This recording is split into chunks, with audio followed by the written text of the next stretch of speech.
What's up, all you Marvel movie maniacs out there? Happy Cinco de Mayo.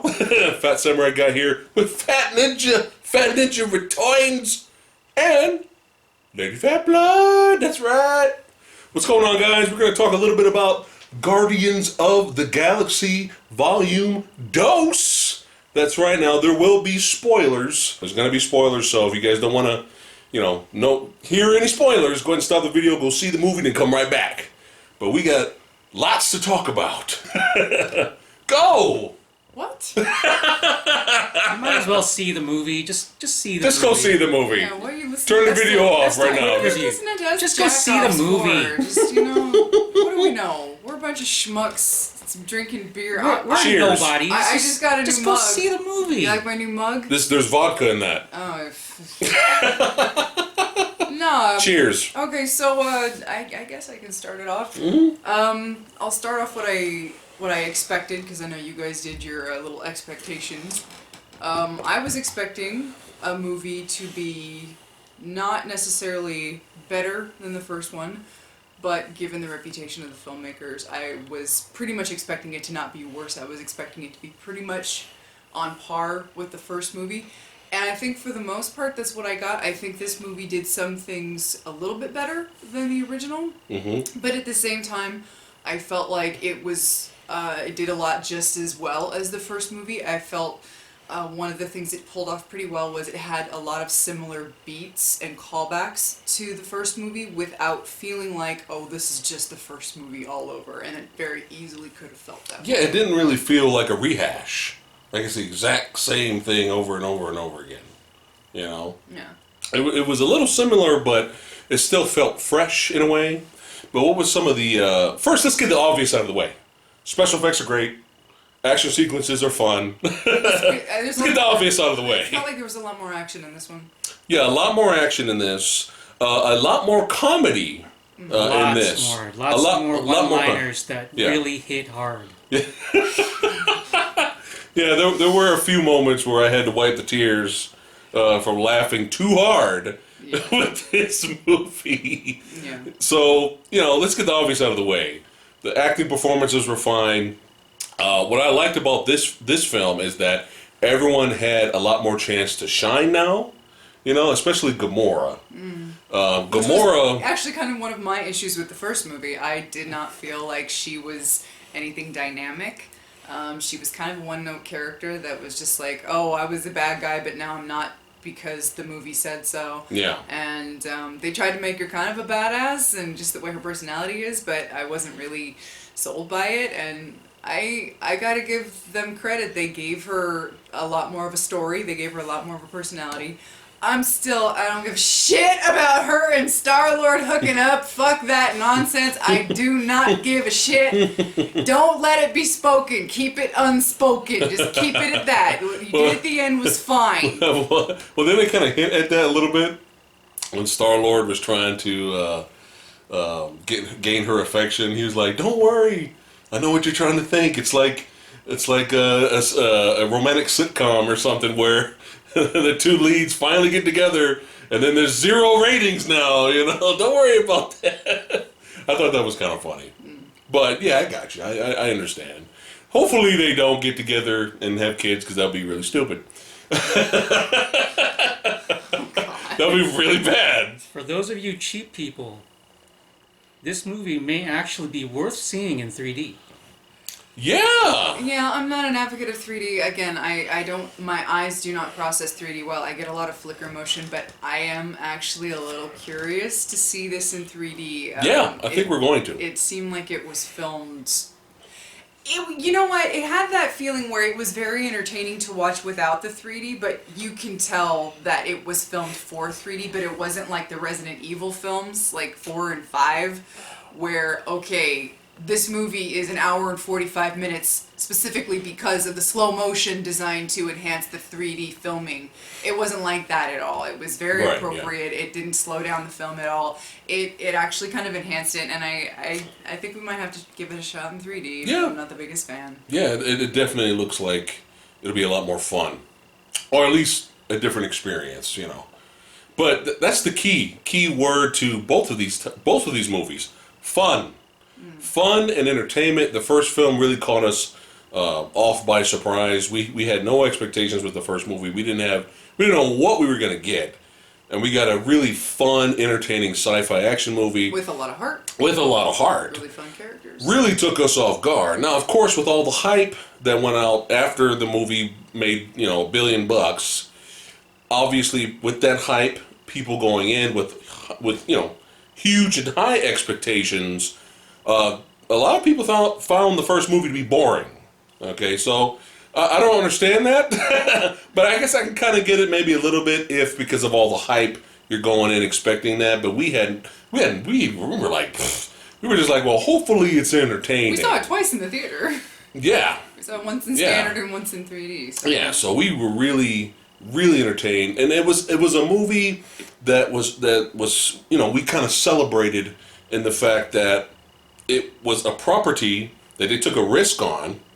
And it could have failed. It should have failed. It should have bombed. And, it was successful and it was entertaining. And when you get movies like that, kind of like Deadpool was a big risk, But when it came out, it was entertaining. It should have sucked. But it was, movies like that, you kind of have to celebrate, the fact that it was successful and entertaining. So that's kind of why we really, really enjoyed the first film. So coming in this one, the same thing, our expectations earlier where we just wanted it to at least be as good as the first or even better. Do you feel that this is better? In a lot of ways. In ways, yeah. Yes. In some ways. In some ways, What's yes. some of the ways? I think character development definitely goes further. Mm-hmm. Especially for some of the characters that we didn't really get to know in the first movie. Mm-hmm. Yandu being number one. I'm Mary Poppins, y'all! Rooker again. Yeah. Taking things to a different height in his acting abilities. Yeah. Yes. I'm Mary Poppins, y'all.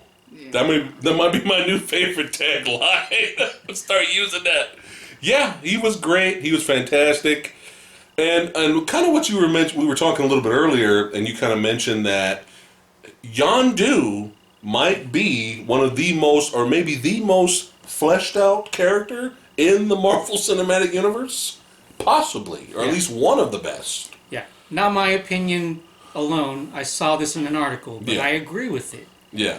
That over and above Iron Man, Captain America, Thor, he has the most character development in the course of 2 movies. Yeah. Compared to many movies from these other characters. Mm-hmm. His character actually goes somewhere and isn't just the same character or all over the place without any real reason. Like Tony Stark. Yeah. And now since we're talking spoilers, what they did, which kind of surprised me because this is the land of Disney Marvel. Now, by the end of the first film, we knew that he was kind of a jerk, but he was a jerk with a heart of gold. You could tell that he had a soft spot for Star-Lord, and in this movie, it's funny because the crew kind of calls him out, his crew, and they kind of mutiny on him, and you find out that the whole reason that he kept telling Peter all his life that he kept him because he was skinny and he could fit into small places to steal things. Thieving. And what you find out is that Yandu was he was basically finding Kurt Russell's kids, Ego's kids, throughout the galaxy or the universe that he was planting, and he was taking them back to him.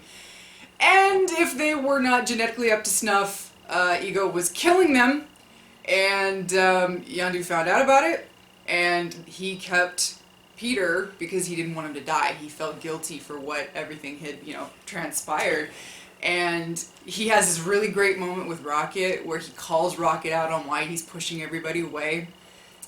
And we have our first meaningful, a character with a beginning, a middle, and an end. We have our first character death that we actually give a true shit about. Peggy Carter, but you know what I'm talking about. But seriously, in the course of 2 movies, there was actually a little bit of, that kind of sucked. Yeah. In the Marvel Cinematic Universe, we actually had a death. Yeah. Quicksilver. that meant something. And Yeah. I was kind of proud of this movie for doing that, because you not only killed the character, but you killed the character that you established. Yeah, he'd done some shady shit in his time, but he was always seeking that redemption, and he got his redemption, and he knew he wasn't a bad guy completely. And they went and they did it. I'm like, you know what? And Disney Marvel, you need to do that a little bit more often in your cinematic universe. And I'm kind of take a little bit more risks. I'm kind of hoping you pull that trigger with some upcoming events in the Avengers and the Avengers, the Infinity War. Yeah, movies. I'm kind of hoping that we do that. Mm-hmm. And yeah, you're correct. I mean, it felt like there was some weight. You know, when he died, there was some weight to the movie. You know what I mean? Because there's so much comedy in the movie, and we were just dying laughing, having a great time. But then a minor nitpick is that there was so much comedy in the movie. So we had a blast. I mean, don't get us wrong, we had a blast with the comedy. But, you know, maybe there was a little bit too much comedy? Maybe a little bit. Maybe a little bit too much fan service comedy. Yeah. Especially Baby Groot. Now, I don't hate Baby Groot. I am very amused by Baby Groot. But maybe just a little too much fan service of extending out scenes that didn't really need to be there for Baby Groot to be cute.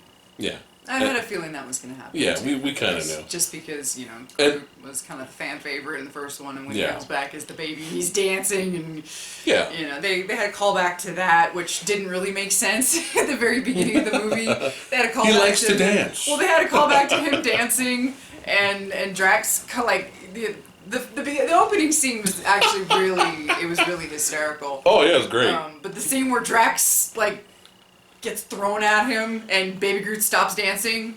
Yeah, I literally had this moment. It's like, oh, it's because they did it at the end credits of the first movie. Okay, I see what you're doing there. It doesn't make sense, but okay, because the first movie did it. But luckily, I didn't feel we had too many moments like that. No.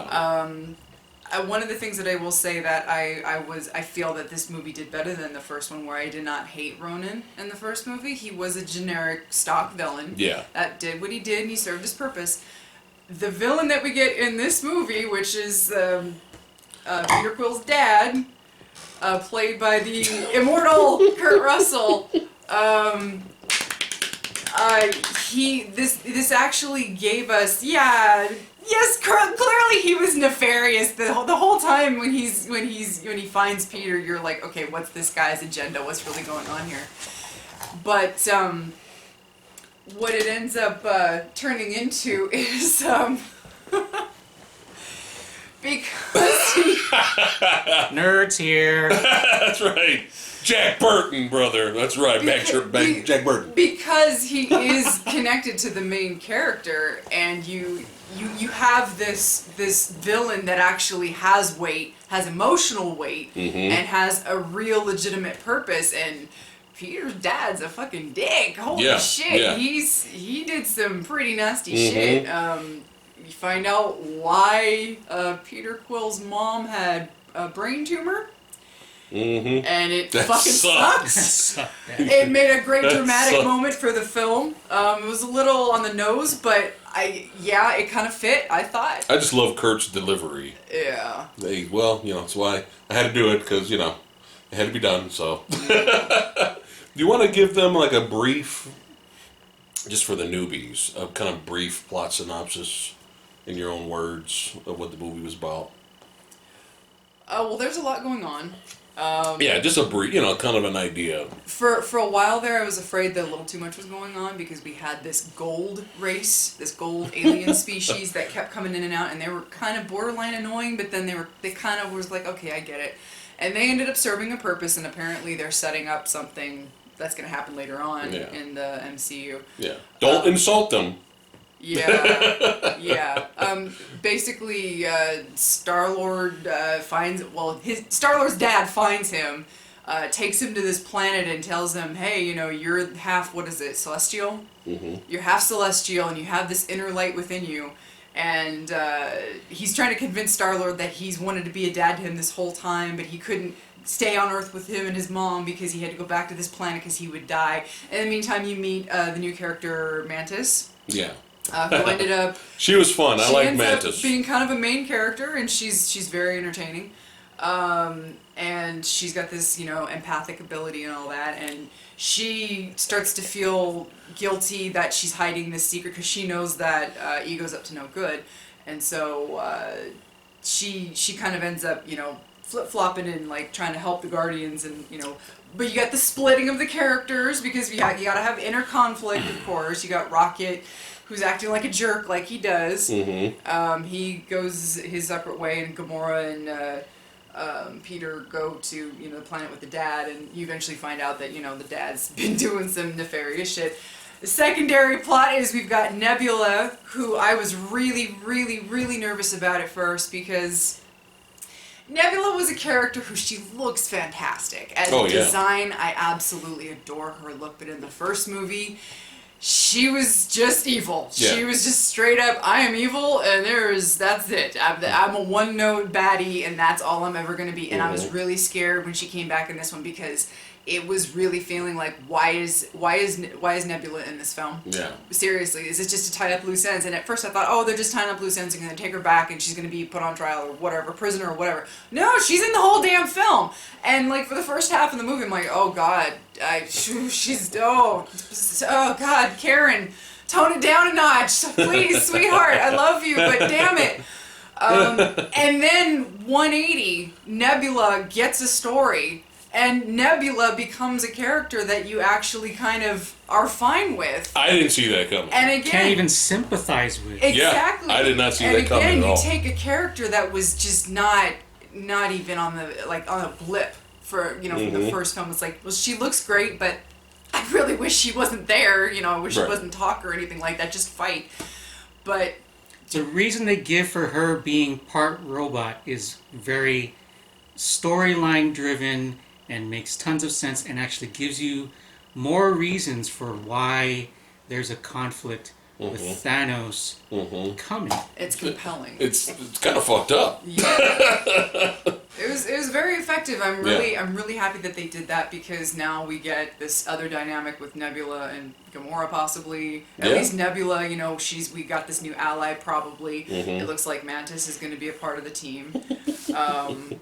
Mantis was cute. She was cute. Everyone was adorable in this movie. Yeah. Even the space pirates couldn't kill Baby Groot because he was too adorable. That's right, they said that in the movie. We can't kill him, he's too adorable. And that was something else I thought the movie did really well was they had moments where, and that was another thing, about halfway through the film I was like, yeah, you know what, I'm enjoying this, but I don't think I enjoy it quite as much as the first one, but I'm still enjoying it, so that's good. I'm already happy, because, this day and age sequels, they can go horribly wrong. And then they did an opposite, where the heart of the film from the first movie was really in the beginning and the very end, like the very beginning of the movie when you see Peter as a young boy and his mom dies. That was just like, the first 5 minutes of that movie was like, oh God, my heart, my black heart, I feel it beating. What is this, a Pixar movie? Yeah. And then the tail end of the movie, you had, the team coming together and Groot sacrificing himself and whatnot.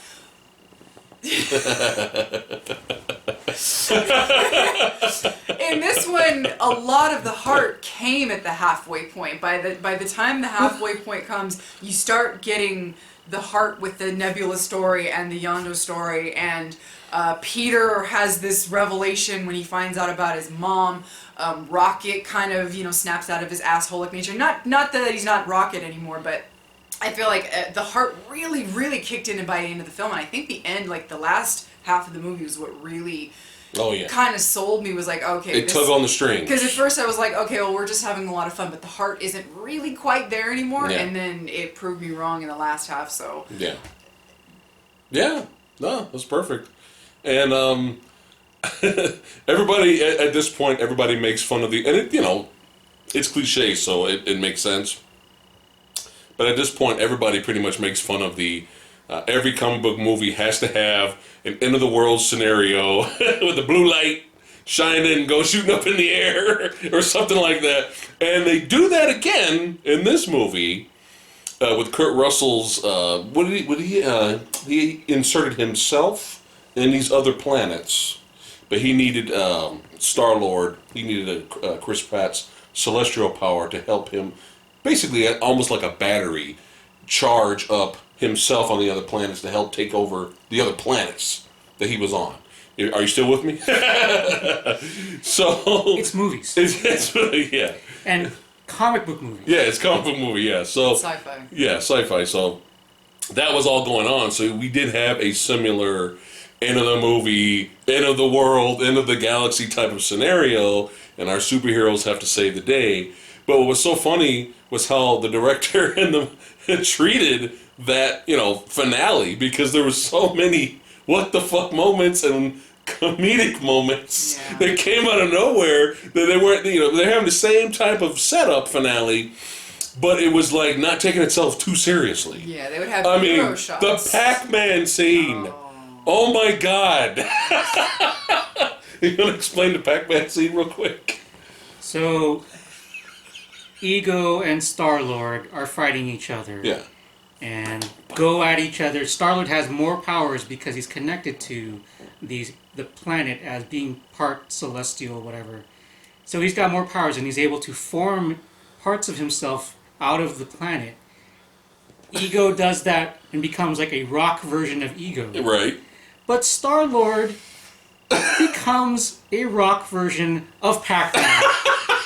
With sound effects going. And this came out of nowhere. Yeah. And it was like this big epic charge, like here comes Kurt Russell. It's the fight for the universe. And the camera pans and you just see and we were like, what the fuck? They had this massive Avengers style deliberate. This is one of the best parts. Deliberate massive hero shot. Absolutely just like something you'd see in either of the Avengers films. Like, okay, the hero shot where it's the panning around the characters and they're all getting into position. Slow and they all motion. strike a pose. Yeah. And Mantis just gets side blasted with this fucking boulder or some shit. It's like, and that's why I loved it. It's like the movie, it has all this emotional weight. Man. It has stakes. Yeah. But at the same time, it's like, but wait a minute, come on, we're not taking this too seriously. And I really enjoy that because at the end of the day, this is a goofy, silly fantasy series. Quirky. With a talking tree and a raccoon that hates it when you call him a raccoon. A lot of good rocket insults in this one. Oh yeah. Was it Trash Dog or something like that? Trash Bandit, I think. Something. And even Rocket, like I was saying earlier, had his little time to shine, man, when he was facing off all those dudes in the forest and stuff like that. He had all these really cool traps set up. I really like his creativity with the weapons. Yeah. The little pods that kind of go around the ship and do different things, and they can concentrate and become one huge laser. Yeah. It's like, you don't see that in other movies. Yeah, that was pretty nice. Mm-hmm. Something different. Yeah. Yeah, so just tons and tons of fun. But, the negatives in this film really, because we were having so much fun and just having a blast watching the film, but the negatives in this movie are really minor nitpicks. They're not nothing to be like, oh man, this is bad, this is terrible. They're like minor nitpicks, and like we were saying earlier, like there was so much comedy and we enjoyed the comedy, but not all of the jokes hit. Yeah. Okay, some of the jokes are hit and miss. There were a lot of dead air moments, like where are we going with this joke? Where are we going with this? But like I said, minor nitpicks. I was, Sylvester Stallone, got to represent. So I enjoyed seeing him, but when he first showed up in the movie, I was like, what the hell is going on? I'm like, are we in another movie now? Like, what? We're in another film. We just walked in. But luckily, Stallone's character, I really enjoyed the fact that he came back at the end to the funeral, the Ravager funeral for Yandu, the death of Yandu. You want to explain Stallone's character a little quick? He's like an original. If you go by the comics, apparently he's an original Guardians of the Galaxy founding member, and in the context of this Marvel Cinematic Universe, he's one of the founding Ravagers, I guess, that Yandu looked up to, got recruited by from the beginning. So So, And he broke the code, basically. Yandu broke the code, got himself cast out. Broke the code by kidnapping Chris Pratt, basically. Yeah. Well, but the kids in general. The kids He in was- general, he was yeah. trafficking kids. So he there you got go. he got blacklisted, basically. He got kicked out. Yeah. Yeah. And the whole point of the whole Sylvester Stallone scene was that you'll never. The point was that you'll never be honored when you die. You'll never have the, they have this kind of like the gates of Valhalla when the Vikings die. You get to go to Valhalla and you or like the Klingons in Stovacor where it's like this giant, celebration when you die and all that. And basically what the Ravagers version is, they gather together for the death of someone and they kind of celebrate by, what was it, like, it wasn't fireworks, but it was like... It was kind of like... similar. Yeah. Something like that. Yeah, and it was cool. It was like, Stallone and everybody came back. They all did their little honor salute. And lots of cameos, so keep your eyes open. Yes. And we might as well just we'll at least tell you this part. So we're watching the whole, all the Ravagers show up from different sects and they're coming together. And all of a sudden they show Ving Rhames. Ving Rhames is like huge, gigantic character. And we're like, what the fuck? And then they cut and then they show Michelle Yeoh. Like, what in the world is going on? And then at the very end of the movie, you see Stallone, Yandu's death has brought us all back together, so let's honor him and go out there and do our thing. And Stallone, takes out this big-ass gun, he, locks and loads it, and he's talking to a crew, and you got Michelle Yeoh, Ving Rhames, and some other alien creatures. And it's a blatant, look at these people, look at these creatures, look at these characters. It was like a blatant shot and showing all of them together. So we were all like... At first we were like, oh, is this going to be a spinoff with this whole new group of characters? And then we did a little bit of research and found out that those characters in the comics, in the old school original first Guardians of the Galaxy comics, they were the original crew. That's awesome. So that's pretty damn cool. Whether they're going to make a movie with Stallone and those characters, I don't know. But maybe a fun little short. Or something, but I can't really say I dislike the idea. So I like them using. But yeah, they're the original crew. I like them using established veteran actors. Yeah. In a good way. Yeah. Not so much the Expendables way or the Red way, where everyone's made to be old, but they're kind of respecting them as that's veteran the actors. shtick. Is that they're old but they're badass. Well, I think Marvel so far has done an amazing job at getting some of the most top-notch, well-respected actors throughout the last 10 years at this point. Almost 10 years. You've freaking got Anthony Hopkins. You've got Glenn Close. You've got Kate Tommy Lee Blanchett. Tommy Lee Jones. You got Tommy Lee Jones. You've got all of these actors who are like respected veterans who have just been around for so long, and none of them have phoned it in so far.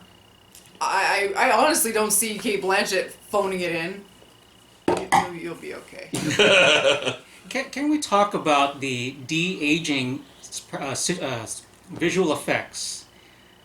In this movie, the young Kurt Russell. Holy shit. Wow. Yeah. Wow. Holy shit.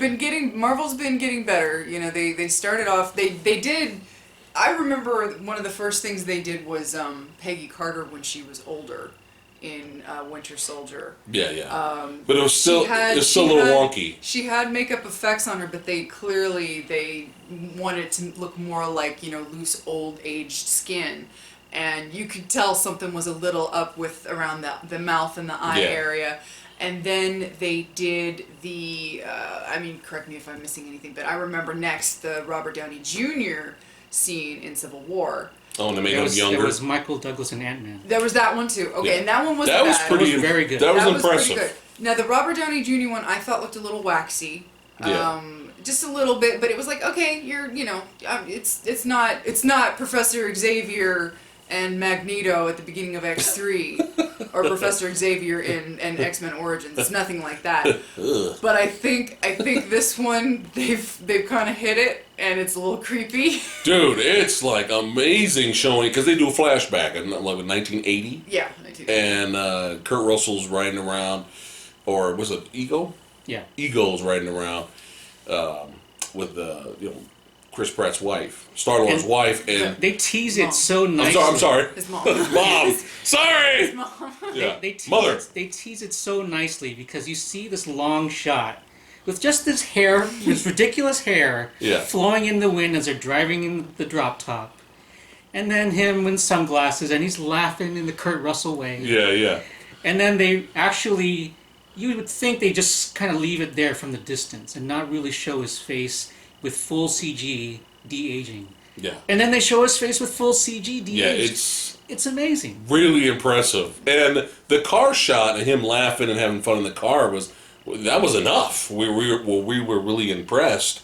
And then the scene continued, and he's walking with his wife in the forest, and he's just walking with her and talking with her, and it's just young Kurt Russell, and it's just like, holy shit, man.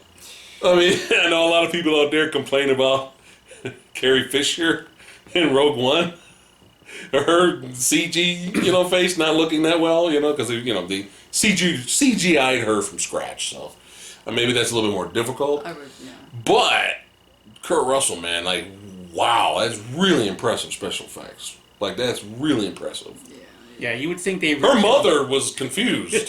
Her mom was like, thought it was some other actor look-alike. She's like she's been in love with Kurt Russell since she was a kid, okay? How could you not love Kurt Russell? Seriously, how could you not? And she was The computer wore tennis shoes. Yeah. And she was creeped out because I think she thought it was like just an actor that looked like him. Yeah. And she's like, I don't like this. And I'm like, well, it's him, but they just... It's effects. Special effects, man. Yeah. Wow. I guess you could say that they kind of did it with Chris Evans in the first Captain America. Yeah. Because he had a small, skinny body, and they had to skinny his face, and they had to superimpose his face on the scrawny body, but his face was also kind of thinned out. It wasn't terrible, but it looks a little... It looks a little wonky. But the point is that it's gotten up to the point where now it's like, holy shit. Yeah. Good job. Really guys. impressive. Yeah. And Kurt was just great in this movie.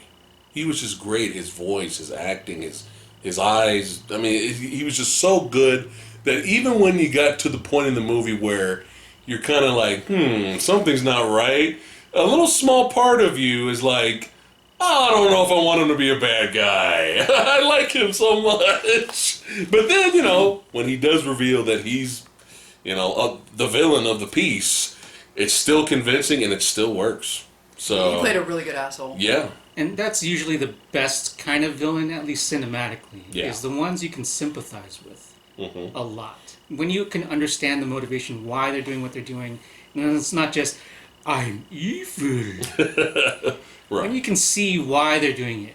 Yeah. He didn't want to be alone. Okay, I get that. Sure. That's why you're a villain? Okay. Makes sense. He didn't want to be alone, and he's an all-powerful being Yeah. who basically doesn't really have much of a moral code because he fucked everything. He did. He fucked. I mean, when you see the cave... Kurt Russell's a pimp. And as his ego. But when you see the cave, when they come across all the remains of his kids that he's killed, because they weren't up to par with his celestial powers, there was a lot of shit. It looked like a fucking Predator spaceship with just like nothing but bones all over the place. It's like, damn boy, you got around. But yeah, just overall, man, just a blast. Really good action. Really, really good fun character development and fun comedic moments. I think one of my other favorite comedic moment in the movie, Groot throwing up. You explain that, Steve? So, oh my god, it was like a 2-second scene, but I was dying. Lots and lots of visual gags all over the place. And to set up what he's talking about, they're basically jumping, hyperdrive jumping, whatever you want to call it, through multiple points in space, but doing it far too much than is healthy, leading to some very Ren and Stimpy-like faces, eyes bulging. If you want to compare it to, say, Total Recall. The original Total Recall.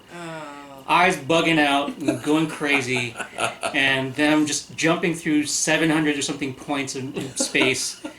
And then everyone is just all screwed up, messed up. And then Groot is there. He's like happy. It looks like that was fun. And then all of a sudden, everyone's throwing up and freaking out, and then it pans to Groot, and he's happy face. Blech. Oh my god. Too much stuff like this. And what, like, one of your favorite parts when Star-Lord realized he had the power to create stuff on the planet? Because he's an 80s kid. What did he say? What he wanted to create? Weird shit. Yeah, he's like, I'm going to create some weird shit. Skeletor and Heather Locklear. Speaking of 80s, the Hoff. Hasselhoff. Yes. In this movie. What the fuck? Wow. Yeah.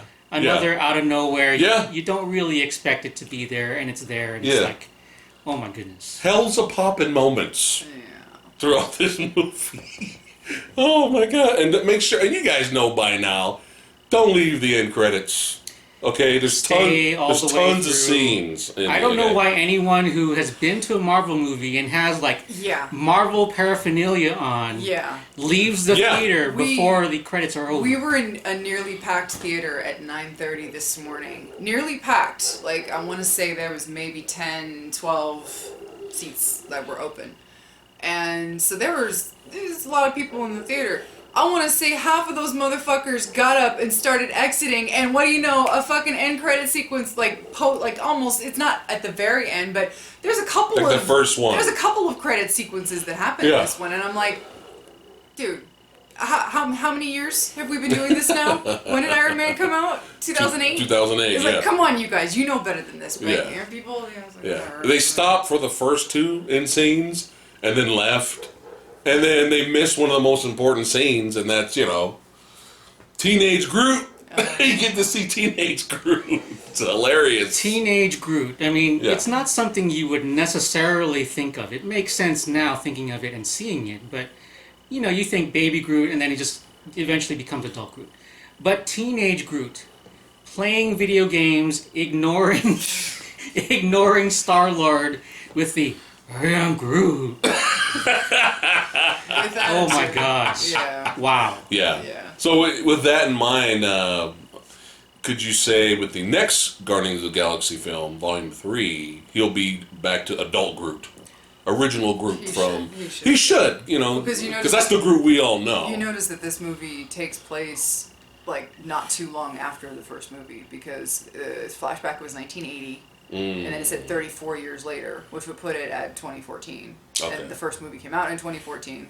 And I think at the timeline, because Baby Groot's still Baby Groot, this happens not too long after the incident with Ronan. Right. So this whole movie was kind of like a flashback in a lot of ways. I mean, it's another adventure, obviously. Yeah. But I think now, and especially now that we've seen that there's a Teen Groot, we're going ahead in the future. We're probably going to be caught up with the current year by the next time we see everybody again, which will be nice because I like Baby Groot. Yeah, he's adorable. Yeah, he does get the ahs and the sad faces when he's being picked on, and he's obviously there for the easy people. But it was fun, but we need to get back to Adult Groot. Yeah. The Adult Groot that we that's from the comics. Let's get back to the roots of Groot. Now, we haven't really talked much about Drax yet. Now, he, in the negatives, maybe a little too much comedy relief in the way they portrayed him in this movie. Yeah. Again, not a bad thing. Minor nitpick. But maybe just a little too much. Could have toned it back a little bit. Maybe if you wanted him to be more of a badass, this was a bad movie. Because he's a badass in the comics. Like, you don't fuck with Drax. Like, his whole purpose was to kill, Thanos in the comics. That's like his whole purpose. Yeah, he's supposed to be Drax the Destroyer. Yeah. Not Drax the comedian. Yeah. But it worked. Yeah, the comedy works, which is good. Yeah. So it's hard to really nitpick that. But when you hear him say anything and you're expecting comedy, Yeah. That becomes a whole other thing then. It's different when you are expecting badass and get comedy versus you're expecting comedy with and every get, sentence that he every says. sentence, yeah. Oh, that's a good point. Yeah. So for the third film, they should tone it back just a little bit. Let him be a little more badass. Yeah, Yeah.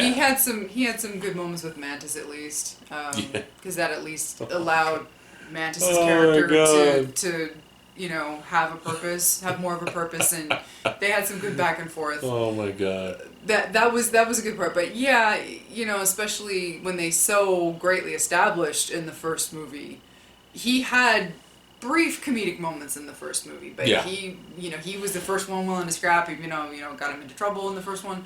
In this one, even when he goes to do something badass at the very beginning of the film, it turns into a comedic moment, which is fine. Yeah, yeah. But I don't for one second believe that this guy is going to stand a chance when he goes up against Thanos to avenge his wife and his daughter. So, Yeah.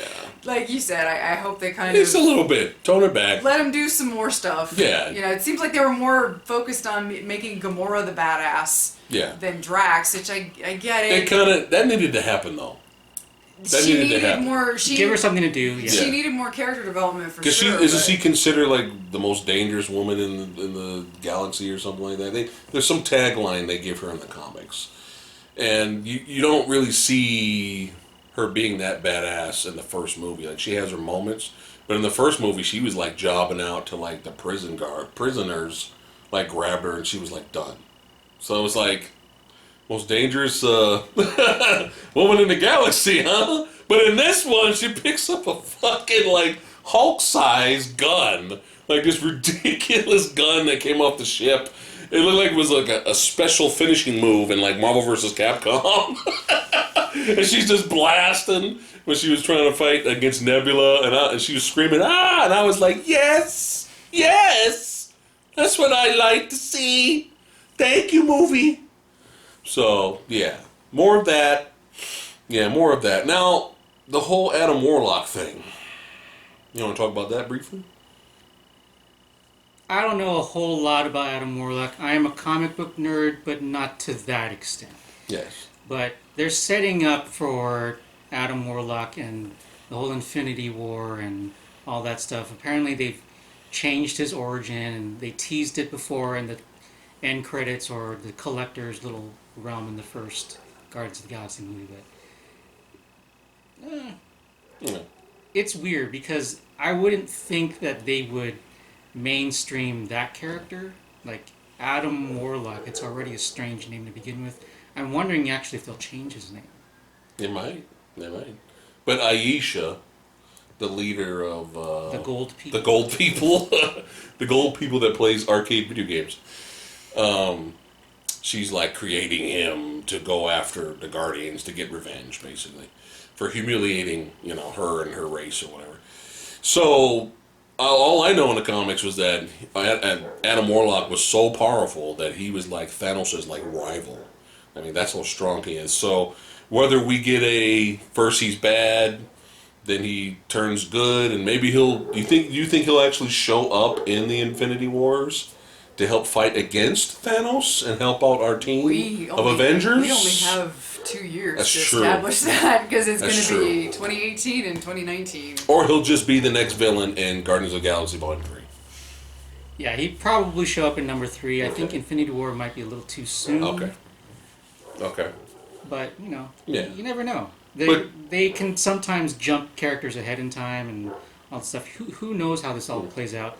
You might see more of a glimpse of him in Thor Ragnarok. Who knows? Yeah, we don't know what to expect from Thor Ragnarok, which I am still fucking excited for. Oh, yeah. Damn it. I can't get enough of that trailer. Oh, yeah. Really excited for that. So are we missing out on anything else about the movie that we had a blast with and will be seeing again? Anything else? Spoiler-wise, movie-wise, what we liked, what we didn't like?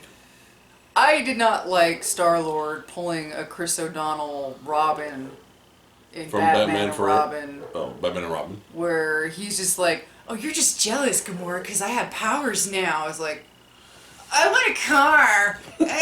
You just admit it, Bruce. Poison Ivy loves me and not you, and you're jealous. It's like, whoa. He's my blood. It's my father. Where did we? That I didn't like that at all. Yeah. But luckily, that was brief. Thankfully, very brief. And Rocket was a little over assholed in this, but again, it went somewhere. Yeah. So it was like, okay, I'll let that one slide. And Rocket finally showing emotion and showing heart when he realized Yandu was just like him, and Yandu had to set him straight and put him in his place. And when Yandu died, Rocket was just like, "Fuck, man!" It's like he was crying, man. And that's how the movie ended. And screen went to black. Yeah. We could go deep nerd here and talk about Deep nerd. Studio interference. So, comparing Avengers 1 to Avengers 2, Age of Ultron, versus Guardians of the Galaxy 1 and Guardians of the Galaxy 2. The evolution from Avengers 1 to 2, not so great. It's a good point. But Guardians 1 to 2, good. A good evolution. In comparison. Yeah, that's a pretty good point. And why is that? Studio interference.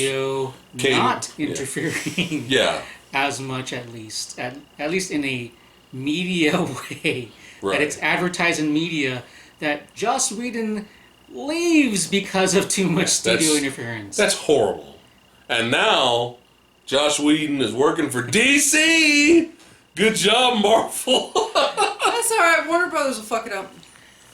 Warner Brothers don't know what the fuck they're doing. Yeah. Warner Brothers is putting Wonder Woman cardboard cutouts with a protein bar that encourages you to think lean. Think thin. They think thin bars. Because women, am I right? Women, they love being thin shit, right? Oh my god. You know? Warner Brothers, you know what? Oh god. Sweeties, you got my bats. You got my Batman. And god damn you for having Batman. You know, I don't think you know what the fuck you're doing. I really hope Wonder Woman does well, and I'm not even a fan of Wonder Woman, and I hope this movie does well, and I hope it's better than Justice League, because Justice League has no right to exist with the director and the writer that you have chosen to helm these films after 2 shitty movies, and you're gonna put him in charge. You're gonna put Goyer and fucking Snyder in charge of your Justice League movie. The fuck is wrong with you, That DC? would be... Warner Brothers? Yeah. Get your heads out of your fucking ass.